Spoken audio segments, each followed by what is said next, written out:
life vibrant in every atom. O hidden light shining in every creature. O hidden love embracing all in oneness.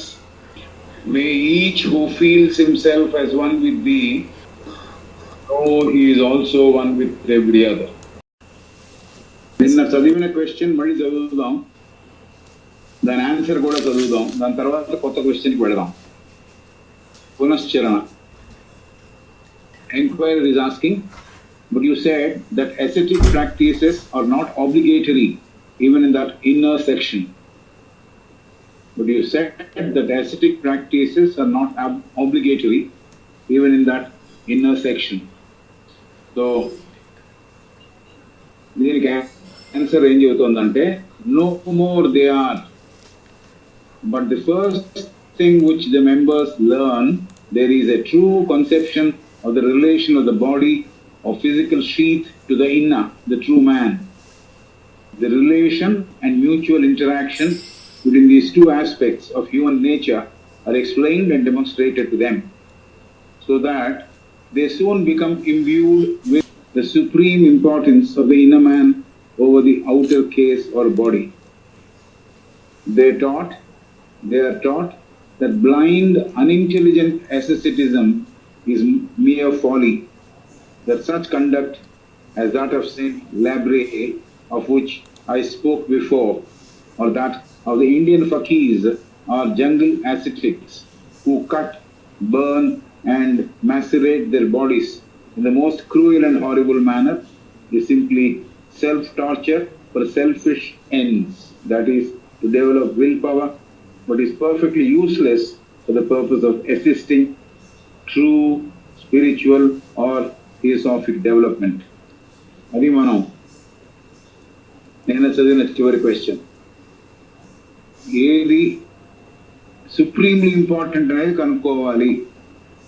లోపల ఉన్న నిజమైన తత్వముతో ఉన్న నిజమైన మనిషి, సత్యవంతంగా ఉన్న మనిషి లోపల కూడా ఉన్నాడు, అతన్ని పట్టుకోవడం, అతన్ని అర్థం చేసుకోవడం మోర్ ఇంపార్టెంట్.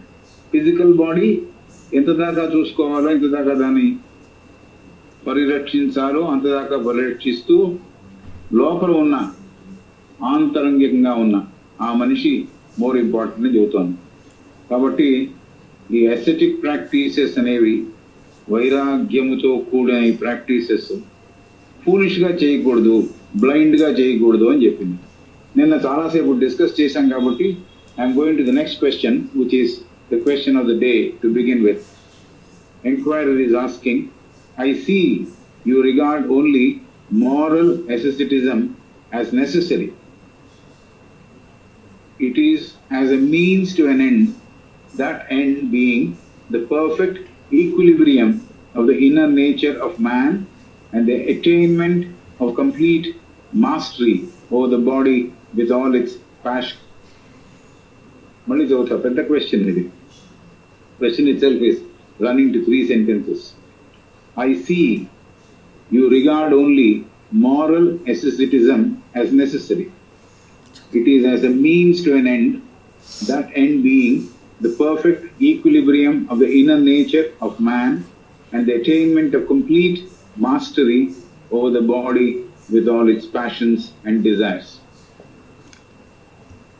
So మేము మిమ్మల్ని చూసి అర్థం చేసుకున్నాము, లేకపోతే విని అర్థం చేసుకున్నాము. మీ విధానంలో నీతివంతమైన, నీతితో కూడిన వైరాగ్య పద్ధతే అవసరము అని మీరు చెబుతున్నారు. బ్లైండ్గా చేయడం కాదు, నీతితో కూడిన వైరాగ్యము, మోరల్ అసెసిటిజం యాజ్ నెసెసరీ, అది కావలసినది అని మీరు చెప్తున్నారు. It is as a means to an end, ఆశయం కోసం, ఆశయం సిద్ధించడం కోసం ఒక అవసరంగా ఈ అసెసిటిజం, నీతివంతమైన వైరాగ్య పద్ధతిలో జీవించడం అనేది ఒక ఆశయ సిద్ధి కోసం అనేది కూడా మాకు అర్థమైంది. దట్ ఎండ్, ఏమిటి ఆశయం?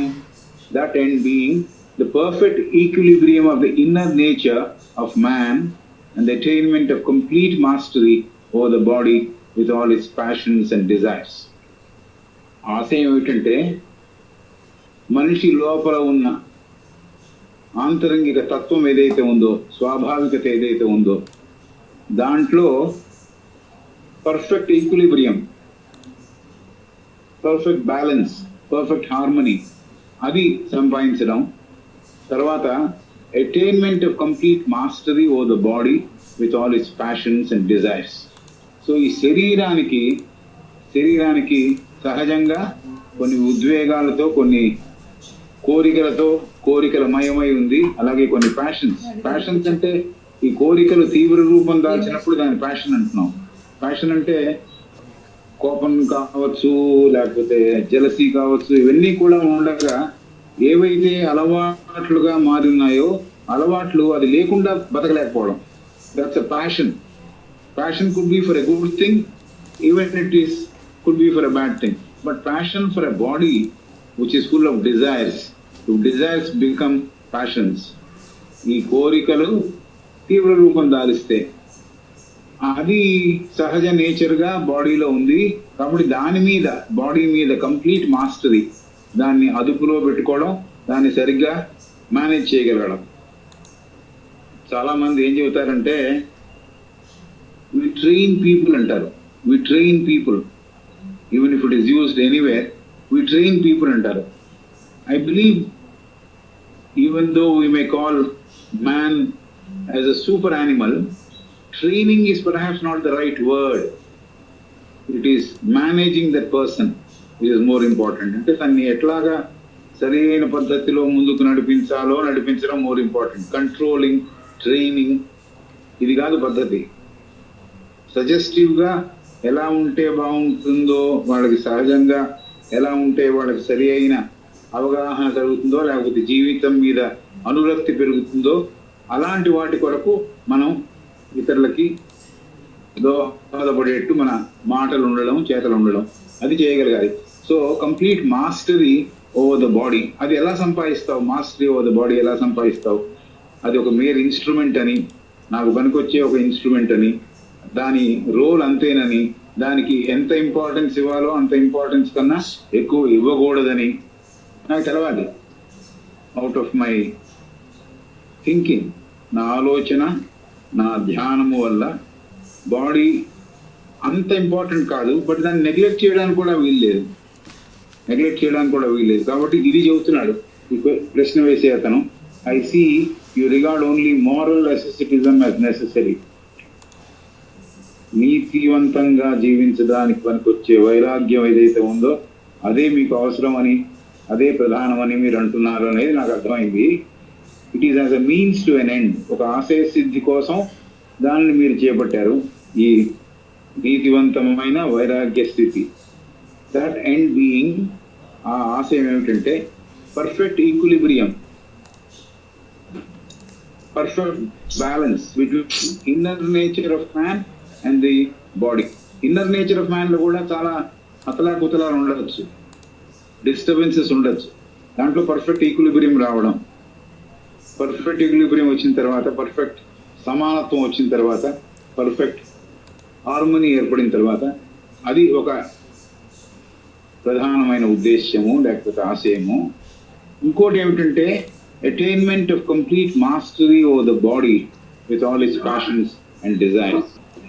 సో ఈ కోరికలమయమైన దానిని బుద్ధగించి చేస్తారో లేదా కంట్రోల్ చేస్తారో, లేకపోతే ఏం చేస్తారో, మీరు ఏ విధానంలో చెప్తారో దాని మీద మాస్టరీ సంపాదించడం కదా ఇంకో ఆబ్జెక్ట్. అతనే అడుగుతున్నాడు, ఎవరు ప్రశ్న వేసే అతను. Theosophist is answering just so, అంతే, కరెక్ట్, అదే అని చెబుతాను. But these means must used and wisely, not blindly and foolishly. నిన్నటి ఆన్సర్లో కూడా ఇది ఉంది, జస్ట్ సో, సరిగ్గా అదే మీరు అనుకుంటున్నదే మనం చేయాల్సిన పని అని చెబుతూ, బట్ దీస్ మీన్స్ ఏవైతే పద్ధతులు అవలంబిస్తామో, ఏ పద్ధతి ద్వారా మనం ఆశయ సిద్ధి కోసం పనిచేస్తామో అవి తెలివితో, ఇంటెలిజెంట్గా, వైజ్గా, జ్ఞానముతో వాటిని కొనసాగించాలి లేదా ముందుకు తీసుకెళ్ళాలి. నాట్ బ్లైండ్లీ అండ్ ఫూలిష్లీ, గుడ్డి చేలోబడినట్టు కాకుండా, గుడ్డిగా కాకుండా, గుడ్డి నమ్మకాలతో కాకుండా, అలాగే ఫూలిష్గా అంటే తెలివి తక్కువ తనంతో తీసుకెళ్లేది కాదు. Like an athlete who is training and preparing for a great contest. ఒక స్పోర్ట్స్ మెన్ ఎవరో ఉన్నారు, స్పోర్ట్స్ మెన్ ఒలింపిక్స్ కోసం ఊరికి నేను యాడ్ చేస్తున్నా, అక్కడ లేదు, ఒక గ్రేట్ ఈవెంట్ కోసం ట్రైనింగ్ అవుతున్నాడు, సంసిద్ధత సంపాదిస్తున్నాడు. ఆ గ్రేట్ ఈవెంట్ కంటెస్ట్ ఏదైతే ఉందో దానికి ఎలా అయితే అతను ప్రిపరేషన్ చేస్తూ పోతాడో అలాగా తెలివిగా జ్ఞానంతో ఈ విధానాన్ని ఏ విధానాన్ని అయితే ఎన్నుకుంటామో ఆ విధానంతో జీవితంలో ముందుకు సాగాలి. Not like the miser who starves himself into illness that he may gratify his passion for gold. ఏదో ఒక కథని రెఫర్ చేస్తున్నామే. ఒక మైజర్ ఉండేవాడు, లోభి. మైజర్ అంటే లోభి. ఆ లోభికి ఏమిటి? గోల్డ్ సంపాదించాలి, గోల్డ్ ఎంతన్నా సంపాదించాలి అని ఒక ఉద్దేశం. అది నువ్వు ఎన్నాళ్ళు ఆహారం తినకుండా ఉంటావో అంత నీ గోల్డ్ వస్తుందని ఎవరో చెప్పినట్టున్నారు అతను. కాబట్టి అతను ఆహారం తినకుండా పస్తులుండి గోల్డ్ కోసం కష్టపడుతున్నాడు. అది కాదు మెథడ్ కాదు, అది బ్లైండ్గా చేయడం, అది ఫూలిష్గా చేయడం, అది కాదు విధానం అని చెబుతాం. లియో టాల్స్టాయ్ కథలో ఇంకోటి చెప్తారు. పొద్దున లేవగానే ఒక ఆయన నిల్చుని మీరు ఎంత దూరం పరిగెట్టి ఆ చోటంతా మార్క్ చేసి నా దగ్గరికి వస్తారో అంత ల్యాండ్ మీకు ఇవ్వబడుతుంది అని. అయితే ఒకతను చాలా ఆశతో పరిగెత్తి పరిగెత్తి పరిగెత్తి పరిగెత్తి పెద్ద రౌండ్ కొట్టొచ్చి సరిగ్గా ఎక్కడ ఫినిషింగ్ లైన్ ఉందో ఉండి అక్కడ పడిపోతాడు, ఫినిషింగ్ లైన్ ముట్టుకోకుండా.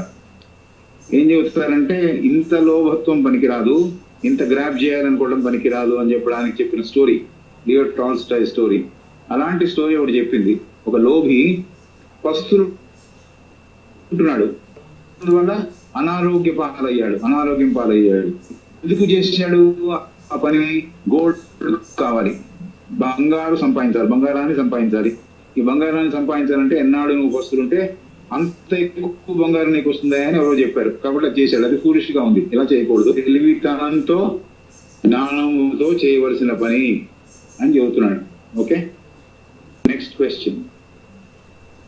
Enquirer is asking, I understand now your general idea, but let us see how you apply it in practice. I understand now your general idea, but let us see how you apply it in practice. How about vegetarianism, for instance? మీరు ఏ విషయాలు బ్రాడ్గా చెప్పదలుచుకున్నారో, సాధారణంగా అందరూ తెలుసుకోవాలనుకున్న విషయాలు ఏం చెప్పారో మీరు తెలియజేశారు, మాకు అర్థమైంది. అయితే ఈ విషయాల్ని మీరు ఆచరణాత్మకంగా ఎలా చేసి చూపిస్తారు? How you apply it in practice, జీవితంలో వీటిని ఎలా జీవితంలోకి అనువదిస్తారు, ప్రాక్టీస్ చేస్తూ ఎలా జీవిస్తారు? How about vegetarianism for instance, శాకాహారము అనే మాట ఉంది కదా, విధానం ఉంది కదా, దాన్ని ఎలా ఆచరిస్తారు అని అడుగుతున్నాడు. Theosophist is answering. One of the great German scientists has shown that every kind of animal tissue, however you may cook it. One of the great German scientists has shown that every kind of animal tissue, however you may cook it, still retains certain marked characteristics of the animal to which it belonged. And these characteristics can be recognized. So, German scientist ఒకరి ప్రకారము, ఒకరి theory ప్రకారము, వారి కనుక్కున్న దాని ప్రకారము, one of the great German scientist has shown that every kind of animal tissue, ప్రతి మాంసంలో ఒక సున్నితమైన భాగము tissue, however you cook it, ఎంత బాగా దాన్ని వండినా కూడా, ఎంత బాగా దాన్ని పక్వానికి తీసుకొచ్చినా కూడా, still retains certain marked characteristics of the animal to which it belonged.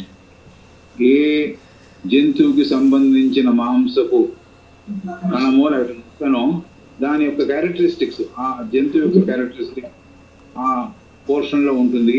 ఆ టిష్యూ అంటే small thin layer of meat. So ఆ టిష్యూలో ఈ యానిమల్ క్యారెక్టరిస్టిక్స్ అన్ని ఉంచబడతాయి, అది న్యాచురల్ గా దాంట్లో ఉంటుంది అని. And these characteristics can be recognised. ఈ క్యారెక్టరిస్టిక్స్ ని, ఈ లక్షణాలని, పశు ప్రవృత్తిని, పశు లక్షణాలని మనము గుర్తించడానికి వీలుగా ఉంటుంది, గుర్తించవచ్చు మనము అని చెబుతోంది.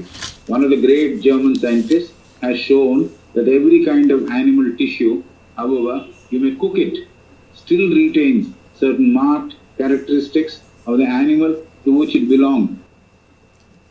ఏ జంతువు యొక్క మాంసపు పొర, ఆ పొరను ఎంత బాగా మీరు వంట చేసినా కూడా, ఏ జంతువుకు సంబంధించిన మాంసపు పొర అయితే ఆ జంతువు యొక్క లక్షణాలని అది రీటైన్ చేస్తుంది, అది లక్షణంగా ఉంటుంది. కాబట్టి ఆ పశు ప్రవృత్తి లేదా పశు లక్షణాలను మనం ఈజీగా గుర్తించవచ్చు అని చెబుతోంది.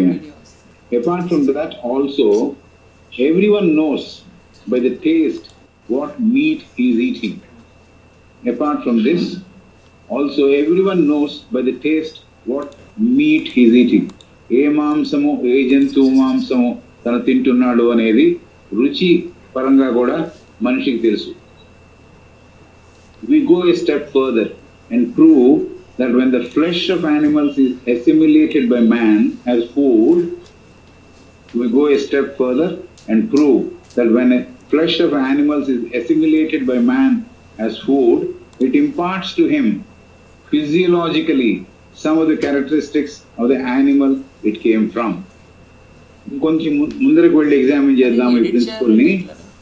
ఏమిటి అంటే, ఏ జంతువు యొక్క మాంసాన్ని మీరు ఆహారముగా స్వీకరించి దానిని మీరు అసిమిలేట్ చేశారో, లేకపోతే దాన్ని జీర్ణించుకునే పరిస్థితి కల్పించారో ఆహారంగా, అతనికి, ఎవరైతే ఈ మాంసం తిన్నారో అతనికి ఫిజియోలాజికలీ, శరీర శాస్త్రం ప్రకారము some of the characteristics of the animal, అంటే ఏ యానిమల్ సంబంధించిన లక్షణాలు ఏవైతే ఉన్నాయో అవి అతనికి చేర్చబడతాయి. ఎందుకంటే ఆహారం తిన్నాడు, ఆ మాంసం తిన్నాడు కాబట్టి.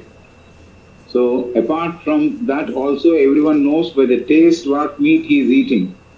రుచి ప్రకారం ఏ మాంసం తిన్నాడో అర్థమైపోతుంది. అది కాకుండా ఇంకా ముందరికి వెళ్తే we go a step further and prove that when the flesh of animals is assimilated by man as food, it imparts to him physiologically some of the characteristics of the animal it came from. ఏ జంతువు మాంసాన్ని అయితే తను భుజించాడో ఆ జంతువు యొక్క లక్షణాలు మాంసం తినడం వల్ల, ఆ ప్రక్రియ వల్ల అతనిలో ప్రవేశపెట్టబడతాయి, అవి ప్రవేశిస్తాయి. ఇది చెప్పింది. ఇది శరీర శాస్త్రం ప్రకారం నిర్ధారణ చేసిన విషయం అని చెబుతాను. Moreover occult science teachers and proves this to its students by ocular demonstration. Moreover, occult science teaches and proves this to its students. ఇది గుప్త విద్య, గుప్త శాస్త్రము.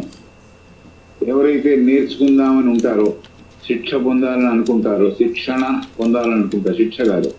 పొందాలనుకుంటారో వారికి తెలియజేస్తుంది, గుప్త శాస్త్రములో బోధపరుస్తుంది. ఎవరైతే స్టూడెంట్స్ గా ఉన్నారో by ocular demonstration. Ocular demonstration అంటే కనులకి కట్టినట్టుగా, కనులకు కనపడేట్టుగా ఇవి తెలియజేయబడతాయి. Occult science teaches and proves this to its students. Moreover, occult science teaches and proves this to its students by ocular demonstration. Ocular అంటే కళ్ళకి కనిపించేట్టుగా, ఆక్యులర్. సో అకల్ట్ సైన్స్ అంటే గుప్త శాస్త్రము చాలా క్లియర్గా ఈ గుప్త శాస్త్రముని బోధనల ద్వారా ఎవరైతే నేర్చుకుందామని ఉత్సుకత చూపిస్తారో, లేకపోతే ఇంట్రెస్ట్ చూపిస్తారో వాళ్ళకి కన్నులు కట్టినట్టుగా ఈ విషయాలు తెలియజెప్తాయి, గుప్త శాస్త్రం తెలియజెప్తుంది. Showing also that coarsening or animalizing effect on man is greatest from the flesh of the larger animals, showing also that this coarsening or animalizing effect on man is greatest from the flesh of the larger animals. కోర్సనింగ్ అంటే కొన్ని జంతువులకి శరీరంలో ఉన్న skin, ఏదైతే శరీరానికి ఉన్న చర్మం ఉందో అది దళసరిగా ఉంటుంది. ఆ దళసరిగా ఉన్న యానిమల్స్ యొక్క మాంసం తిన్నందువల్ల, అలాగే ఆ దళసరి లేకపోతే పెద్దగా ఉన్న లార్జర్ యానిమల్స్ అంటే పెద్ద సైజులో ఉన్న యానిమల్స్, దాని animalizing effect on man is greatest from the flesh of the larger animals, less for birds, still less for fish and other cold-blooded animals, at least of all when he gets only vegetables. ఇది చెప్పింది. ఒక్కొక్క ఆహారం తిన్నందువల్ల ఈ కోర్సనింగ్ and యానిమలైజింగ్, పశు ప్రవృత్తి పెరగడం, అలాగే శరీరము దళసరిగా మారడం. ఇది పెద్ద పెద్ద దళసరి చర్మంతో ఉన్న పెద్ద జంతువులు మాంసం తిన్నప్పుడు ఒకలాగా, కొద్దిగా తక్కువ కోర్సనింగ్ అండ్ యానిమలైజింగ్ అనేది కొద్దిగా తక్కువ ఎప్పుడు అవుతుందంటే బర్డ్స్ని ఆహారంగా తీసుకున్నప్పుడు, ఇంకా కొద్దిగా బర్డ్స్ కన్నా ఇంకా తక్కువ ఎప్పుడు అవుతుందంటే ఫిష్ తిన్నప్పుడు, and other cold blooded animals, రక్తము వేడిగా లేకుండా చల్లగా ఉండే రక్తం ఉన్న animals, cold blooded animals, and least of all when he eats only vegetables. So శాకాహారములో కూరలు మటుకే తినేవారు, కందమూలములు అనుకోవచ్చు, కూరలు అనుకోవచ్చు, వెజిటబుల్స్ మటుకే తినే వాళ్ళకి ఈ కోర్సనింగ్ అనేది అంత ఏర్పడదు. కోర్సనింగ్ అనేది ఏర్పడదని కూడా చెప్పచ్చేమో. అలాగే యానిమలైజింగ్ కూడా జరగదు, ఎందుకంటే యానిమల్ ఇన్స్టింక్ట్స్ రావడానికి ఆహారం తీసుకోవటం. అందువల్ల వెజిటబుల్స్ తినేవారికి ఈ కోర్సనింగ్ ఆఫ్ ద స్కిన్, అలాగే పశు ప్రవృత్తి వారిలో భాగముగా మారటానికి అవకాశం లేదు అని చెబుతాను. సో కొంతమంది అడుగుతారు చాలాసార్లు, బయట నేను ఎదుర్కొన్న ప్రశ్న ఇది, మీరు తినే మొక్కలకు కూడా ప్రాణం ఉంది కదండి, దాన్ని కూడా మీరు చంపుతున్నారు కదండి అంటారు. అయితే దీనికి దివ్యజ్ఞానులు చెప్పిన ఆన్సర్ ఏమిటంటే, ఈ యానిమల్స్కి కానీ, యానిమల్స్కి స్పెషల్లీ బర్డ్స్ కానీ నర్వ్స్ ఉన్నాయి కాబట్టి, నరాలు ఉన్నాయి కాబట్టి, దమనులు ఉన్నాయి కాబట్టి, వాటి ద్వారా పెయిన్ రిజిస్టర్ చేసే ఒక ప్రక్రియ ఉందని, ఎస్పెషల్లీ యానిమల్స్లో నర్వ్స్ ద్వారా, నరముల ద్వారా, దమనుల ద్వారా పెయిన్ వెళ్ళి రిజిస్టర్ అవుతుందిట. కాబట్టి దాని బాధ పెట్టడం ఎక్కువ. అందువల్ల ఇవన్నీ ఈజీగా ఆ దమనుల్లోనూ నర్వ్స్లోనూ ఇవన్నీ బాగా ఇమిడి ఉన్నాయి కాబట్టి ఇవన్నీ ఈజీగా మ్యాన్కి ట్రాన్స్ఫర్ అవుతున్నాయి. మరి ప్లాంట్లో లేదా అంటే ప్లాంట్కి నర్వస్ సిస్టమ్ లేదు అనే మాట చాలా చోట చెప్పబడింది. నర్వస్ సిస్టమ్ లేదు, దాంట్లో ప్రాణం ఉంది, బట్ నర్వస్ సిస్టమ్ లేదు. బట్ మనం జనరల్గా కూడా మనకి చిన్నప్పటి నుంచి నేర్పించింది ఏమిటంటే, ఒక పండును కోయాలన్నా, ఒక పువ్వును కోయాలన్నా కూడా చాలా రెస్పెక్ట్ఫుల్గా దాన్ని దండం పెట్టి తీసుకోమని, కూరలు కోస్తున్నప్పుడు కూడా. ఫర్ ఎగ్జాంపుల్, ఒక బెండకాయ పెరుగుతున్న దాన్ని మా ఇంట్లో పెద్దవారు వేలు పెట్టి చూపించద్దు అని చెప్పేవారు. వేలు పెట్టి చూపించకుండా you should just observe and pass on a wish that it should grow well. కాబట్టి దాన్ని తీసేప్పుడు దాన్ని అలా పట్టుకుంటే వచ్చేయాలి, అంతేగాని దాన్ని పట్టుకుని పీకి ఇలా తిప్పి దాన్ని అలా కాకుండా జస్ట్ అలా ముట్టుకుంటే వచ్చేసేయాలి. అలాంటి స్టేజ్కి వచ్చిన తర్వాత ఈ ఫ్రూట్స్ని తీసుకోవచ్చు, వెజిటబుల్స్ని తీసుకోవచ్చు, అలాగే with lot of care and love towards the plants. So ప్లాంట్లో కూడా డెఫినెట్గా లైఫ్ ఉంది. బాధ అనేది దానికి రిజిస్టర్ కాదు అని చెప్తారు.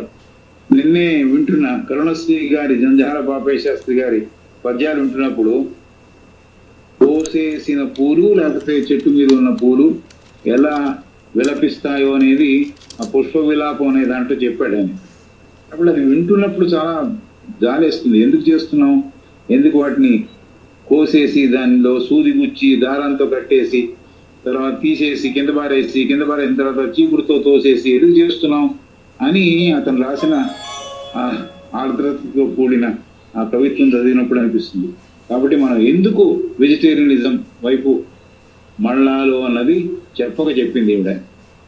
కోర్సనింగ్ ఆఫ్ ద స్కిన్ అవుతుంది, యానిమలైజింగ్ ఎఫెక్ట్ ఆన్ మ్యాన్ జరుగుతుంది. కాబట్టి ఇవి అవాయిడ్ చేయాలంటే, దళసరితనం నా చర్మం పొందకుండా ఉండాలంటే, అలాగే యానిమల్ ప్రొపెన్సిటీస్ నాలో పెరగకుండా ఉండాలంటే, మృగ లక్షణం నాలో పెరగకుండా ఉండాలంటే, ఈ పెద్ద యానిమల్స్ తిన్నప్పుడు తప్పకుండా జరుగుతుంది, కొద్దిగా తక్కువ జరుగుతుంది బర్డ్స్ పక్షుల యొక్క మాంసం తిన్నప్పుడు, ఇంకా తక్కువ చేపలు తిన్నప్పుడు, ఇంకా తక్కువ అసలు లేనే లేదు అనుకుంటే, least of all when eats only vegetables. So vegetables లో తింటున్నప్పుడు కూడా కొంత ఉంది, బట్ ఎక్కువ ఎక్కడ ఉందంటే ఫిష్ తిన్నప్పుడు ఉంది, ఫిష్ తిన్నప్పుడు కన్నా ఎక్కువ ఏమో పక్షులు తిన్నప్పుడు ఉంది, పక్షులు తిన్నప్పుడు కన్నా ఇంకా ఎక్కువ యానిమల్స్ తింటున్నప్పుడు ఉంది అని చెబుతోంది. సో నెక్స్ట్ క్వశ్చన్కి వెళదాం. Then would it be better not to eat at all? ఇన్ని ప్రాబ్లమ్స్ చెప్పారు కాబట్టి తినకుండా ఉంటే బెటర్ అని అడుగుతున్నాడు, ప్రశ్న వేసేస్తాను. Then would it be better not to eat at all? Theosophist is answering, if he could live without eating, of course it would, but as the matter stands, he must eat to live. And so we advise really earnest students to eat such food as will least clog and weight their brains and bodies, and will have the smallest effect in hampering and retaining the development of their intuition, their inner faculties and powers. Then would it be better not to eat at all? Any question? తినకుండా ఉంటే బెటరా అంటే ఎవరు చెబుతోంది answer, if he could live without eating, of course it would. తినకుండా ఉండగలిగితే మంచేమో, కరెక్టేనేమో అంటోంది. But as a matter stands, మనకు తెలిసిన విషయం ఏమిటంటే, he must eat to live. బతికి ఉండడానికి అతను తినాలి. రెండు విధానాలు ఉన్నాయంటారు, బతికి ఉండడం కోసం తినడం, తినడం కోసమే పుట్టడం. సో ఈ బాడీ అండ్ సోల్ టుగెదర్ ఉండాలంటే ఎంత భోజనం చేయాలో, ఎంత ఆహారం తీసుకోవాలో, ఎలాంటి ఆహారం తీసుకోవాలో అలాంటి ఆహారం తీసుకొని, ఓన్లీ ఈట్ టు లివ్, జీవించి ఉండడం కోసం తినడం, తినడం కోసం తినడం కాదు, లేకపోతే తినడం కోసమే పుట్టడం కాదు. If you could live without eating, of course it would. చాలా బాగుంటుంది తినకుండా ఉండగలిగితే, అలా ఏమన్నా చేయగలిగితే. అయితే నిజం ఏమిటంటే, హీ మస్ట్ ఈట్ లివ్. అతను భోజనం చేయాలి, లేకపోతే ఆహారం పుచ్చుకోవాలి జీవించడం కోసం. And so we advise really earnest students to eat such food as will least clog and weight their brains and bodies. So మేము ఏమి సలహా ఇస్తామంటే, చాలా ఇంట్రెస్ట్ ఉండి ఉత్సుకతో చాలా ముందరికి వెళ్ళాలనే ఆకాంక్షతో ఉండే వాళ్ళకి ఏం చెబుతామంటే, అలాంటి స్టూడెంట్స్కి to eat such food as will least clog and weight their brains and bodies. ఎక్కడ పడితే అక్కడ అల్లం పడిపోయి జీర్ణ వ్యవస్థ అంతా పాడైపోయి, క్లాగింగ్ అంటే ఆగిపోవడం, ఎక్కడక్కడ లోపల ఆహారం ఉండిపోవడం, ఆ క్లాగింగ్ లేకుండా, ఎక్కడ ఆగిపోకుండా, అలాగే వారి బ్రెయిన్, మెదడు, అలాగే శరీర బరువెక్కిపోయేవాడు దాన్ని క్యారీ చేయలేకుండా కూర్చుని అలా కాకుండా చాలా చాలా ఎక్కువ దీని మీద ఆకాంక్ష ఉన్నవాడు, స్పిరిచువల్ డెవలప్మెంట్ మీద సరైన జీవితం జీవించాలని ఆకాంక్ష ఉన్న వాళ్ళకి, బలమైన కోరిక ఉన్న వాళ్ళకి, ఉచ్చ స్థితిలో ఉన్న కోరిక, తుచ్చమైన కోరిక ఏమిటంటే ఏది కనపడితే తిందామనేవాడు తుచ్చమైన కోరిక. ఉచ్చమైన కోరిక ఏమిటంటే ఎంత తింటే ఈ బాడీ సరిగ్గా పనిచేస్తుంది అనుకునేవాడు ఉచ్చమైన కోరికతో జీవించేవాడు. కాబట్టి అలాంటి వాడు మేము ఏం చెబుతామంటే, eat such food as will least clog and weight their brains and bodies. WEIGHT, బలం కన్నా కూడా బరువు పెంచడం, బ్రెయిన్స్కి బరువు పెంచడం, బాడీస్కి బరువు పెంచడం. శరీరాలకు బరువు పెంచడం, అలాగే ఎక్కడ పడితే అక్కడ ఈ ఫుడ్ లోపలికి వెళ్ళి, ఆహారం లోపలికి వెళ్ళి ఆగిపోవడం వల్ల ఏమవుతుంది, చాలా క్లియర్ గా చెప్పింది మెడికల్ సైన్స్. లోపల వెళ్ళి జీర్ణము కాని ఆహారమే టాక్సిన్స్ గా మారుతుంది, విషపూరితమైన పదార్థాలుగా మారుతుంది. ఎక్కడెక్కడ డిపాజిట్ అవుతుంది అంటే, ఎక్కడెక్కడైతే ఈ జాయింట్స్ ఉన్నాయో అక్కడికి అన్ని వెళ్ళి డిపాజిట్ అవుతుంది. దెర్ ఇస్ స్పేస్ దేర్, అక్కడికి వెళ్ళి డిపాజిట్ అవుతుంది. డిపాజిట్ అయినప్పుడు ఏమవుతుంది, ఆ జాయింట్స్ అన్ని పెయిన్ఫుల్ గా తయారవ్వడం, పొట్టలో నొప్పి రావడం, ఇవన్నీ ఎందుకు జరుగుతాయంటే అవసరం కన్నా ఎక్కువ తిన్నందువల్ల జరుగుతాయి అనేది మెడికల్ సైన్స్ కూడా చెబుతోంది. కాబట్టి మేము అలాంటి ఆకాంక్ష ఉన్న వాళ్ళకి, నిజమైన ఆకాంక్ష ఉన్న వాళ్ళకి ఎలాంటి ఆహారము తింటే శరీరంలో ఆగిపోదో, ఈజీగా విసర్జక అవయవాల ద్వారా బయటికి వెళ్ళిపోతుందో అలాంటి ఆహారం తినమని.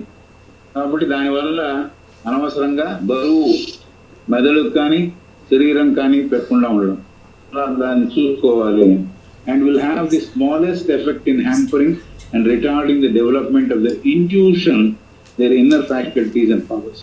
సో ఈ భోజనము ఇలా ఎంత కావాలో అంత భోంచే, ఎలాంటి ఆహారం తినాలంటే అలాంటి ఆహారం చూస్ చేసుకోగలడం ఎవరికి వారు నిర్ణయించుకొని చేయాల్సిన విషయం. ఎందుకంటే అది ఇంట్యూషన్ ని, బుద్ధి క్వాలిటీని, లేకపోతే బుద్ధితో ఆలోచించే బుద్ధి ప్రిన్సిపల్లో ఉండే ఇంట్యూషన్, స్పృహ, అవగాహన, దానికి అడ్డం పడకూడదు. మనస్సుతో లేకపోతే బ్రెయిన్ తో అర్థం చేసుకోవడం ఒకటి. ఒక విషయం బాగా అర్థమైన తర్వాత అది విజ్డమ్ గా మారి, విజ్డమ్ కన్నా కూడా ధ్యానం చేస్తున్నప్పుడు దాంట్లోంచి ఇంకెంత సారం బయటికి రావడం, అది ఇంట్యూషన్. ఆ ఇంట్యూషన్ అడ్డం పడకుండా, దానికి అవరోధాలు కాకుండా, హ్యాంపరింగ్ కాకుండా, స్మాలెస్ట్ ఎఫెక్ట్ కూడా దానికి పడకుండా, దాని మీద పడకుండా, చిన్న పరిణామం ఈ బుద్ధి వికసించకుండా ఈ ఆహారం ఉండకూడదు అని. Smallest effect in hampering and retarding the development of their intuition, their inner faculties and powers. Inner faculty లోపల మీకు గూఢంగా అంతర్లీనంగా కొన్ని శక్తులు, లేకపోతే కొన్ని విద్వత్తులు, ఆ శక్తులు పనికి రాకుండా పోకుండా ఉంచుకోవడానికి, వాటికి ఏమి అవరోధాలు కల్పించకుండా ఉండడానికి, ఇంట్యూషన్ బాగా పెరగడానికి, అంతర్స్పృహ లేకపోతే అవగాహన బాగా పెరగడానికి ఎలాంటి మంచిదో, ఎంత తింటే మంచిదో అలాంటి నిర్ణయాలు ఎవరికి వారు జాగ్రత్తగా చేసుకోవాలి. ఇది మేము ఇచ్చే సలహా అని చెబుతాం. Then would it be better not to eat at all. అంటే ఇది ఒక రకంగా తినద్దు అని చెప్పింది కాబట్టి ఆయనకి కొద్దిగా డిసప్పాయింట్మెంట్ ఎక్కువ అడిగిన క్వశ్చన్ లాగా ఉంది. ఇది తినకుండా మానేస్తే పోతుందిగా అని అడిగినట్టు. Then would it be better not to eat at all. If you could live without eating, of course it would. So పాతకాలంలో తపస్సులు చేసేటప్పుడు యోగిక్ ప్రాక్టీసెస్ ఏవో ఉండేవిట, ఆహారం లేకుండా కూడా సర్వైవ్ అయ్యేందుకు. మొన్న కూడా ఎవరో ఒక ఆయన చెబుతున్నారు, లోపల అంగిట్లో 2 నాడులు ఉంటాయి, ఆ నాడుల్ని కనుక యాక్టివేట్ చేస్తే మనకి ఆహారం అక్కర్లేదు అని. So there is a person perhaps who is living like that, eating only tomatoes. At some place I have gone some time back, I have seen only tomatoes. He boils and takes those tomatoes, nothing else. That's all he has. So there are people who are living. So if we could live without eating, of course it would. But as the matter stands, he must eat to live. And so we advise really earnest students to eat such food as will least clog and weigh their brains and bodies, and will have the smallest effect in hampering and retarding the development of their intuition, their inner faculties and powers. ఇది చెప్పింది. So నిజమైన మనిషికున్న శక్తులు కానీ, అతనిలో ఉండే నిగూఢమైన powers కానీ flower అవ్వాలి ఈ ఆహారం తినందువల్ల. అవి చచ్చిపోకూడదు, దానికి అవరోధాలు కల్పించకూడదు, అవి ఇంకా వికసించాలి. వికసించడానికి ఆహారమే మనం తినాలి, ఎంత తినాలో అంత తినాలి, ఆకలిస్తేనే తినాలి. ఇవన్నీ సూత్రాలు చాలా మంది చెప్పారు.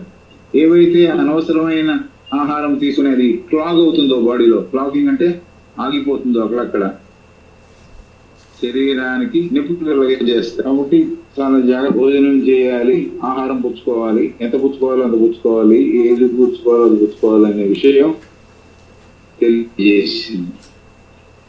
Next, then you do not adopt all the arguments which vegetarians in general are in the habit of using. Then you do not adopt all the arguments which vegetarians in general are in the habit. శాకాహారులు ఏవైతే తెలిపే విధానంలో, వాళ్ళు విషయం తెలిపే విధానంలో ఏవైతే వాదనలు ఇస్తున్నారో వాటిని మీకు ఈ పద్ధతిలో పెట్టలేదని అనుకుంటున్నాను. Then you do not adopt, స్వీకరించి మీ దివ్య జ్ఞాన సమాజంలో దాని భాగం చేయలేదు. Then you do not adopt all the arguments which vegetarians in general are in the habit of using. So general గా వాళ్ళు కొన్ని వాదనలు వినిపిస్తూ ఉంటారు. ఆ వాదనలు మీరు తీసుకోలేదని మేము అనుకుంటున్నాము అంటే ఏమిటంటోంది థియాసఫీ, సర్టన్లీ నాట్, కానే కాదు. Some of their arguments are very weak and often based on assumptions which are quite false. Some of their arguments are very weak and often based on assumptions which are quite false. ఆయన అడిగిన questions కి first sentence లో 2 మాటలు ఉన్న sentence లో certainly not అని చెప్పేసింది. కాదు, తప్పకుండా అది కాదు అని. Some of their arguments are very weak, వాళ్ళ వాదనలు చాలా బలహీనంగా ఉన్నాయి. And often based on assumptions which are quite false. ఏ ప్రాతిపదిక మీద ఆ వాదనలు వాళ్ళు నిర్మించారో అవి కూడా తప్పుడు ప్రతిపాదనలు అని చెబుతాను. But on the other hand, many of the things they say are quite true.